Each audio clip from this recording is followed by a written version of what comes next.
ഓം പരാശക്തി നമ. കടൽ തീരത്ത് മകൻ പട്ടം പറത്തുന്നു. അച്ഛൻ അരികിലുണ്ട്. പട്ടം ആകാശം തൊട്ട് പറക്കുകയാണ്. മകൻ പറഞ്ഞു, അച്ഛാ, ഈ പട്ടത്തിന്റെ ചരട് പൊട്ടിച്ചാൽ ഇനിയും പട്ടം ഉയരും. അച്ഛന്റെ മറുപടിക്ക് കാത്തു നിൽക്കാതെ മകൻ പട്ടത്തിന്റെ ചരട് മുറിച്ചു. പട്ടം പെട്ടെന്ന് തന്നെ മേലോട്ടുയർന്നു. മകൻ ആഹ്ലാദം. അടുത്ത നിമിഷം ആ പട്ടം മൂക്കും കുത്തി താഴത്തേക്ക് കുതിച്ചു. അതൊരു കെട്ടിടത്തിന്റെ മുകളിൽ പതിച്ചു.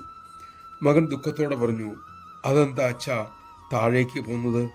ചരട് പൊട്ടിച്ചപ്പോൾ പട്ടം സ്വതന്ത്രമായി പറന്നുയരുമെന്നാണ് ഞാൻ കരുതിയിരുന്നത്.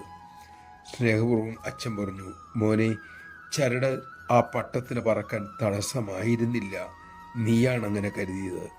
കാറ്റിന്റെ ഗതി കുറഞ്ഞാലും ഉയരത്ത് നിൽക്കാൻ ആ ചരട് പട്ടത്തെ സഹായിച്ചിരുന്നു. കാറ്റ് ശക്തമായാലോ ചരടിന് പട്ടത്തെ നിയന്ത്രിക്കാനും കഴിയും. പക്ഷെ ചരട് നീ മുറിച്ചതോടെ പട്ടത്തിന് കിട്ടിയിരുന്ന ആ സഹായം ഇല്ലാതെയായി. അത് താഴെ വീണു. ഇക്കഥ പറഞ്ഞിട്ട് അമ്മ അരളി, കുടുംബ ബന്ധങ്ങൾ, സുഹൃത്ത് ബന്ധങ്ങൾ ചങ്ങലകളാണ്. തൻ്റെ വളർച്ച അവ മുരടിപ്പിക്കും എന്നൊക്കെ ജീവിതത്തിൻ്റെ ഉയരങ്ങളിൽ ചെല്ലുമ്പോൾ നിങ്ങൾക്ക് തോന്നിയേക്കാം. ശരിക്കും ശരിയല്ല ആ ചിന്തകൾ.